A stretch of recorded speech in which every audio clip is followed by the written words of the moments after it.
Hello friends, welcome back to my channel. Today we are going to see lesson number 3.2, the magic herb.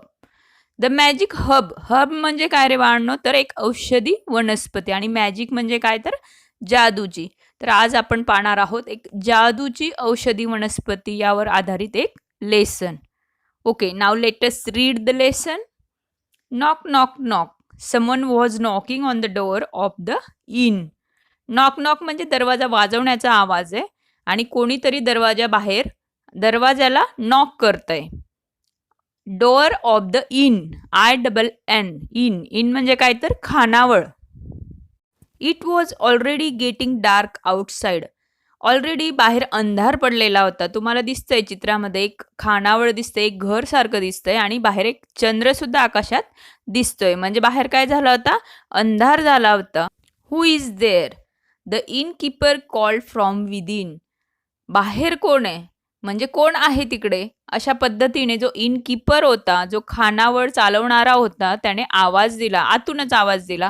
I am a poor tired merchant. मग बाहेरून आवाज येतोय की मी कोण आहे, एक गरीब आणि थकलेला असा मर्चंट आहे. मर्चंट म्हणजे व्यापारी. तर मी गरीब आणि थकलेला असा व्यापारी आहे. I want to spend the night at the inn. आणि मला रात्र इथं या इनमध्ये, तुमच्या खानावळीमध्ये घालवायची. Said the man outside. तो बाहेरचा मनुष्य बोलला. The innkeeper was not please to hear that the man was poor.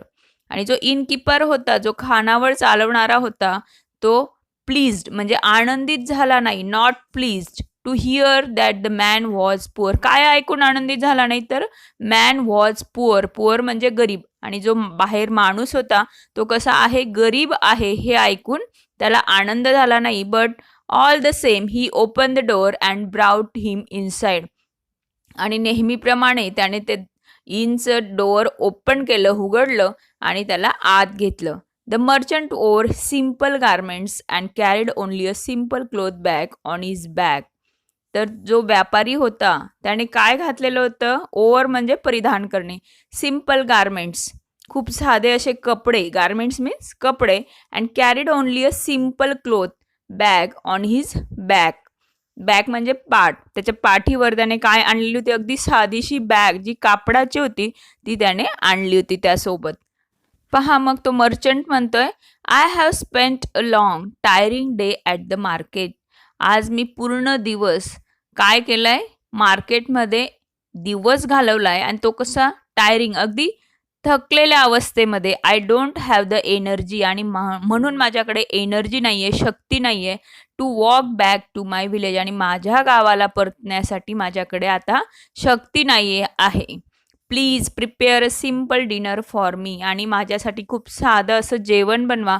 Requested the merchant. मर्चंटने रिक्वेस्ट केली, विनंती केली. The innkeeper just nodded and went back to the kitchen.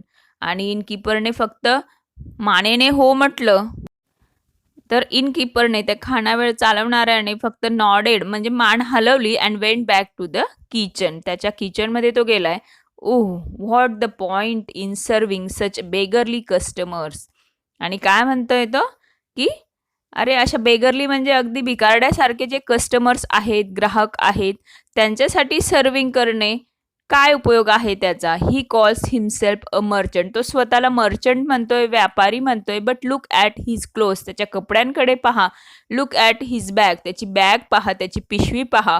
His shoes are all worn out. त्याचे shoes परिपूर्णपणे worn झालेले आहेत, फाटलेले आहेत. He has to carry his merchandise himself. आणि त्याचा त्या व्यापारासाठी असलेला जो सामान आहे तो स्वतःलाच वाहून न्यावा लागतोय. Can not afford a servant. तो एखादा नोकरसुद्धा अफोर्ड करू शकत नाही. एखादा नोकरसुद्धा ठेवण्यासाठी त्याला परवडत नाही आहे. Can not afford even a good meal. आणि त्याचबरोबर चांगलं जेवणसुद्धा त्याला परवडणारं नाही आहे. He began to complain to his wife.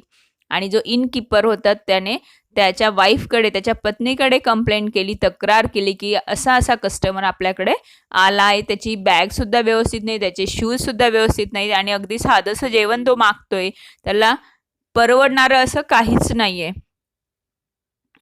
तर पहा आपल्याला चित्रामध्ये इनकीपर आणि त्याची वाईफ सुद्धा दिसते. You are right said his wife. त्याची पत्नी म्हणाली, हो तुझं म्हणणं बरोबर आहे. She was as greedy and unkind as her husband. जसा तिचा नवरा होता, ग्रीडी म्हणजे लोभी आणि अनकाइंड म्हणजे दयाळू नव्हते ते दोघंही, आणि ग्रीडी सुद्धा होते, लोभी सुद्धा होते, लालची होते. तिच्या हजबंड सारखी ती सुद्धा लोभी आणि लालची होती. We cook a meal for him. आणि आता काय म्हणते की आपण त्याच्यासाठी जेवण बनवूया. मील म्हणजे जेवण.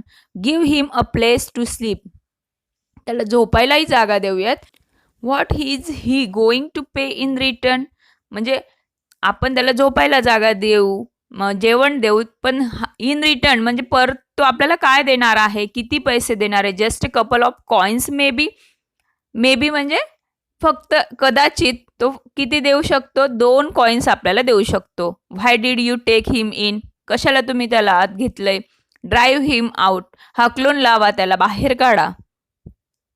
No no said the innkeeper. आणि इनकीपर म्हणतोय नाही नाही, that is not good for our reputation. आणि आपल्या प्रतिष्ठेसाठी, रेप्युटेशन मीन्स प्रतिष्ठा, तर आपल्या प्रतिष्ठेसाठी हे चांगलं नाही आहे. But I have an idea. पण माझ्याकडे एक आयडिया आहे, एक कल्पना आहे. A very clever idea. खूप खूप अशी छान आयडिया आहे. I have this magic herb. माझ्याकडे एक जादूची औषधी वनस्पती. I bought it long ago. आणि मी खूप पूर्वी ती आणली होती. Whoever eats this herb forget something. आणि जो कोणी ही वर्ब खातो, औषधी खातो, तो काहीतरी विसरतो. We will cook a good meal for this fellow and add the magic herb to it. आपण ह्या व्यक्तीसाठी जेवण बनवूयात आणि त्यात ही वनस्पती टाकूयात, त्याच्या जेवणात ही वनस्पती टाकू. आणि then he is sure to forget some of his merchandise here tomorrow. आणि तो काय करणार आहे, मर्चंडाईज म्हणजे त्याचं जे काही सामान आहे, व्यापारासाठीचं खरेदी विक्रीचा जो माल आहे त्याचा, तो काय करेल, इथं विसरून जाईल. म्हणून आपण आता त्याच्या जेवणामध्ये ही वनस्पती टाकूयात, अशी त्याची आयडिया होती, त्या इनकीपरची आयडिया होती. Now let us see next paragraph.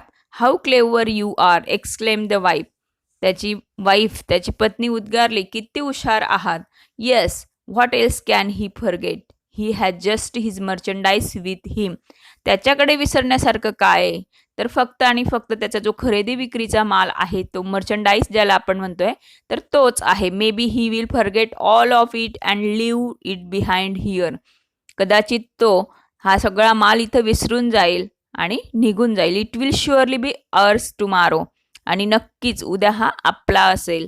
So that what's the greedy couple did. आणि म्हणून ग्रीडी म्हणजे लोभी, लालची अशा कपलने, या जोडीने काय केलं, they cooked a tasty meal for their customer and added the magic herb to eat. त्यांनी खूप छान असं जेवण बनवलं त्या कस्टमरसाठी, ग्राहकासाठी, त्या मर्चंटसाठी, आणि ही मॅजिक हर्ब त्यात टाकली.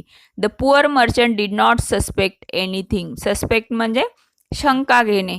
तर या पुअर मर्चंटने, गरीब अशा व्यापाऱ्याने कोणतीही शंका न घेता तो जेवला. He thank the innkeeper for the good meal and went to bed. त्याने आभार व्यक्त केले कोणाचे, तर इनकीपरचे, खूप चांगल्या अशा जेवणासाठी, गुड मीलसाठी. अँड वेंट टू बेड, आणि झोपी गेला. द नेक्स्ट मॉर्निंग, दुसऱ्या दिवशी सकाळी, as soon as the innkeeper and his wife woke up they went to the merchant's room. आणि सकाळी जेव्हा हा इनकीपर आणि त्याची वाईफ उठली, तर ते कुठे गेले, त्या मर्चंटच्या रूममध्ये गेले. But alas the merchant was not there. आणि जो मर्चंट होता, व्यापारी होता, तो तिथं नव्हता. The room was empty. Empty म्हणजे रिकामी. ती रूम कशी होती, खाली होती, रिकामी होती. What is this, there is no one here. And where is the bag of merchandise, that too is gone. मग ते म्हणतायत, हे काय आहे, there is no one here, इथं कुणीच नाही आहे. And where is the bag of merchandise. आणि ते खरेदी विक्रीच्या मालाची जी बॅग होती, पिशवी होती, कुठे आहे ती. दॅट टू इज गॉन, ती सुद्धा गेली की काय. लेट्स चेक, चला आपण तपासूयात. The magic of the herb is quite strong. आणि ती हर्ब जी आहे, जी औषधी वनस्पती आहे, त्याचं मॅजिक, त्याची जादू कशी आहे, तर स्ट्रॉंग आहे, एकदम पॉवरफुल आहे. He must have forgotten something. त्याने नक्कीच इथं काहीतरी विसरलेलं असेल. He must have left something behind. आणि तो इथं नक्कीच त्याचं काहीतरी सोडून गेला असेल. The innkeeper searched in every nook and corner of the room, but he couldn't find anything. तर innkeeperने कोपऱ्या त्या रूमचा शोधून काढला, पण त्याला काही सापडलं नाही. How come he forgot nothing. I can't believe it, said he. आणि तो म्हणाला, तो कस काय काहीच विसरला नाही. माझा विश्वास नाहीये. हा कसं काही विसरला नाही, मर्चंट कसं काही विसरला नाही रूममध्ये, असं तो innkeeper म्हणाला. Suddenly the wife slapped herself on the forehead. अगदी त्याच्या वाईफने कपाळाला हात मारून घेतला. We were so foolish. आपण काय आहोत म्हणे, मूर्ख आहोत. He has certainly forgotten something. तो निश्चितच काहीतरी विसरून गेलाय. He has forgotten to pay us. आणि तर तो काय विसरलाय, आपल्याला काही तो पैसे देणार होता, काही कॉइन्स देणार होता, तेच तो विसरलाय. द innkeeper never use the magic herb again. आणि अशा पद्धतीने जो innkeeper होता त्याने कधीच त्याच्या आयुष्यामध्ये ही मॅजिक हब यूज केली नाही. पुन्हा त्याने ती यूज केली नाही. पहा, हे लोभी आणि लालची innkeeper आणि त्याची जी वाईफ होते, तर जास्त लालच केल्यामुळे काय झालं, त्यांना जे काही कपल ऑफ कॉइन्स मिळणार होते, 2 नाणी मिळणार होती, ती सुद्धा मिळाली नाहीत. म्हणून जास्त लोभीपणा करणं हे खूप चुकीचं आहे, हे आपण या लेसनमध्ये शिकलो आहेत. तर ही एक जॅपनीज फॉक टेल होती. जॅपनीज टेल म्हणजे काय, तर गोष्ट, कथा. तर अशा पद्धतीने खूप छानपणे त्याने तुम्हाला या लेसनमध्ये न्यू वर्ड्स पण दिलेत आणि त्यांचं मीनिंग वगैरे मी सगळं सांगितलंय. तुम्हाला हा लेसन नक्कीच समजला असेल तर व्हिडिओला पटापट लाईक करा, तुमच्या फ्रेंड्ससोबत ती शेअरसुद्धा करा आणि त्याचबरोबर तुम्ही चॅनलला सबस्क्राईबही करा. थँक्यू.